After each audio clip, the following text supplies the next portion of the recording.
In front of me is TCL Ferry, and let me show you how to change keyboard dictionary on this phone.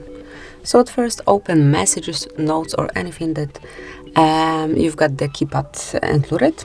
Then click on Start Chat, and here you can see the current language that is set. To change it, click on Settings, pick Languages, tap on Add Keyboard, select the language that you would like to apply. As you can see, the list is super long, so you'll definitely find something suitable. Let me just scroll to the very bottom. So here it is.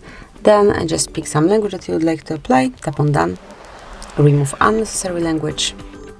Let's go back, and as you can see, it has been already changed. So that would be all. This is it. Thank you for watching. Please subscribe our channel and leave the thumbs up.